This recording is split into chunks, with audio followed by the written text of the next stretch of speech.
திருச்சியில தேர்தல் பிரச்சாரத்துல விஜய் அவர்கள் என்ன பேசியிருப்பாங்கண்டா, மக்கள் சந்திப்புல, இது மக்கள் சந்திப்பு கிடையாது, அணில் கூட்ட சந்திப்பு. இந்த அணில் கூட்டத்து சந்திப்புல என்ன பேசியிருப்பாங்கடா, அடுக்கு மொழியில ஆரம்பிக்கலாங்கடா. எந்த மாதிரிண்டா, எல்லாரும் சாப்பிட்டீங்களா, எனக்காண்டி ரொம்ப நேரம் காத்திருக்கீங்க, சமைக்கிறதுக்காண்டி உங்களுக்கு சிலிண்டர் கிடைச்சிச்சா, நீங்க புக் பண்ணாலும் தட்டுப்பாடு இல்லாம கிடைச்சிச்சா, இந்த சிலிண்டர் தட்டுப்பாடுனால நிறைய பிரச்சனை வருது, நிறைய டீ கடையில அடைச்சிட்டாங்க அப்படின்னு விஜய் அவர்கள் சொல்லியிருந்தாங்க.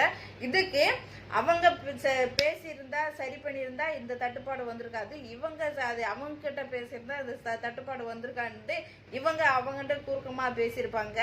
இதுல நான் வந்தனாக்கு பெண்களுக்கு இலவசமா 6 சிலிண்டர் இலவசமா கொடுப்பேன் அப்படின்னு சொல்லியிருப்பாங்க. அங்க கடல்லே இல்லையா மீன், நீங்க எப்படி மீனை கொடுப்பீங்க இலவசமா அப்படின்ற மாதிரி தான் இருக்கு. அங்க கடல்ல மீன் இல்லைன்னா அது உற்பத்தி பண்ணணும்.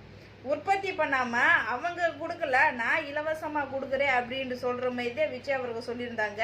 இந்த திமுக இல்லையாக்கு விஜய் அவர்கள் இந்த அரசியல் கட்சியை பத்தி அரசியல் நடத்துறதுக்கு பேசுறதுக்கு ஒண்ணுமே இல்லைன்னு தான் சொல்லணும். அவங்க இது செய்யறேன்னு சொன்னாங்களே செஞ்சாங்களா, அதை செய்யறேன்னு சொன்னாங்களே செஞ்சாங்களான்னு இப்படித்தான் கேள்வி கேட்கறாங்க தவிர அதை மாற்று கட்சியா நான் என்ன பண்ணுவேன்னு விஜய் அவர்கள் இன்ன வரைக்கும் சொன்னதே இல்லை. இதுல பெருமையா வேற சொல்லிக்கிடுவாங்க, இங்க 2 பேருக்கு தான் போட்டி, டீ விற்கிறவனுக்கும் திருடி விற்கிறவனுக்கு தான் இங்க போட்டி, இது கடையில் யாருமே வர வேணாம் அப்படின்னு சொல்லியிருப்பாங்க. அந்த வேலையை நீங்களே பாருங்க, நீங்களே டிவிங்க, அவங்களே திருடி விற்கட்டும். இடையில நல்லாட்சி பண்றவங்களுக்கு உங்களுக்கு சம்மந்தமே இல்லை, அதுக்கு வேலையே இல்லை. சீமானே தான் சொல்லுவாங்க. இப்பத்தே அந்த சிலிண்டரை பத்தி விஜய் அவர்கள் பேசுறாங்க.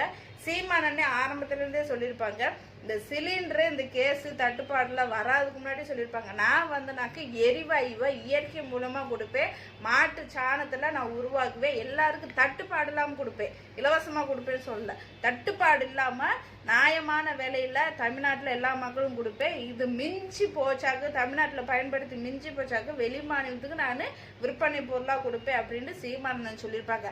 அந்த மாதிரி உறுதியா சொல்றதுக்கு விஜய் அவர்கிட்ட எதுவுமே கிடையாது. அவங்க சொன்னாங்களே செஞ்சாங்களான்னு இப்ப கேள்விதான் எழுப்புறாங்க தவிர அவங்க செய்யாததை நான் எப்படி செய்வேன்னு சொல்றதுக்கு விஜய் அவர்கிட்ட ஒண்ணுமே இல்லை.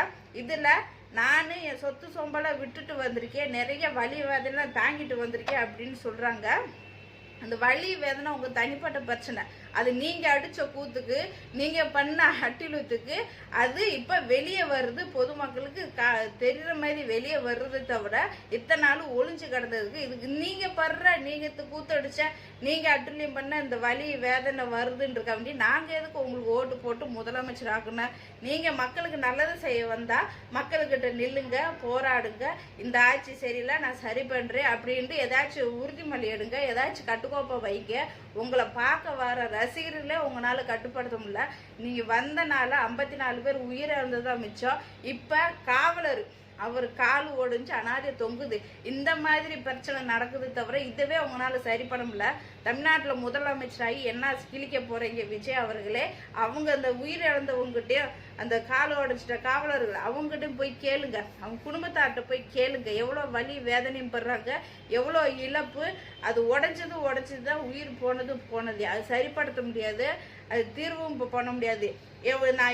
நான் உங்க பிரச்சனைக்கு, என் பிரச்சனைக்கு நான் தீர்வு கேட்டு வந்திருக்கேன் அப்படின்னு சொல்றீங்க. உங்களால உயிரிழந்தவங்களுக்கு, உங்களால பாதிக்கப்பட்டவங்களுக்கு தீர்வு யாரு கொடுப்பா? உங்களால இதவே சரி பண்ண முடியல. இதுல உங்க பிரச்சனைக்கு, மக்கள் பிரச்சனைக்கு நான் தீர்வு கேட்டு யாருட்டு நீங்க வந்திருக்கீங்க? நான் தீர்வா நடத்துறேன் அப்படின்னு தான் நீங்க வந்திருக்கீங்க தவிர தீர்வு கேட்டு நீங்களே வந்து நின்றா அப்புறம் தீர்வை எப்படி நீங்க செய்வீங்க? எல்லாமே பொய் வாக்குறுதி. எப்படியாச்சும் முதலமைச்சர் ஆயிடும், நம்ம வந்துட்டோம், மானம் கப்பல்ல ஏறாம எல்லாரும் எனக்கு ஓட்டு போட்டுருங்க, எல்லா தொகுதியிலும் ஓட்டு போட்டிருங்க, நீ செவிக்கி வச்சிருங்க, இதுல ஜெயிக்கலன்னா நான் திருப்பி அரசியல்ல நான் பயணம் பண்ண முடியாதுன்ற அர்த்தத்துக்கு காலில் மன்றாடி விழுகிறாங்க. உங்களை நம்பிதான் வந்திருக்கேன், சொத்து சோகத்தெல்லாம் விட்டுட்டு வந்திருக்கேன், ரொம்ப கஷ்டப்பட்டு வந்திருக்கேன், என் பிள்ளை வீட்டுலாம் விட்டுட்டு வந்திருக்கேன். சொத்து சோகத்தை யாருக்கு விட்டுட்டு வந்தீங்க? பெத்த பிள்ளைக்கு, கட்டுன மனைவிக்கு, பெத்த தாய் தாப்புக்கு கடனா கொடுத்துருக்கீங்க.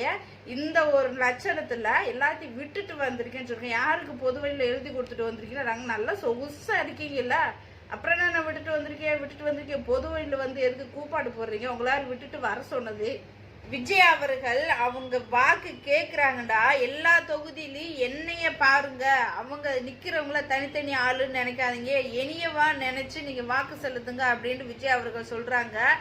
நீங்களே ரவுடி கூட்டத்துக்கு தலைவன், இப்போ திராவிட கட்சியை நம்ம சொல்லுவோம் இது ஒரு ரவுடி கட்சி, ஒரு அராஜகம் பண்ற கட்சி அப்படின்னு நம்ம திராவிட கட்சியை சொல்லுவோம். அதே மாதிரி தான் அதை விட ஒரு பங்கு மேல போய் விஜய் அவர்கள் நீங்களே ஊழல் பண்றது, ரவுடித்தனம் பண்றது, கமுக்குமா இந்த சொல்ல ஊமை ஊரை கொடுக்கும், பெருச்சாலி வீட்டை கெடுக்கும், அந்த மாதிரி ஒரு ஆளு தான் விஜய் அவர்கள். நீங்க அப்படி ஒரு ஆளு நீங்க இருந்துகிட்டு நீங்க வேட்பாளர்களை நிப்பாட்டு இருக்க ஆளு முக்கால்வாசி பேரு ஒரு இடத்துக்கு இந்த ஏரியாவுக்கு போனா இதெல்லாம் கிடைக்கின்னுவாங்களா, அதே மாதிரி கொள்ளக்காரன், கொடகாரன், சூதாடுறவங்க, ரவுடித்தனம் பண்றவங்க, பிளாக்மெயில் பண்றவங்க, எல்லா ஒரு குற்றத்து பின்பத்திலும் ஆளு இருக்கிற ஆளுகளைத்தான் நீங்க வேட்பாளர்களை நிப்பாட்டு இருக்கீங்க.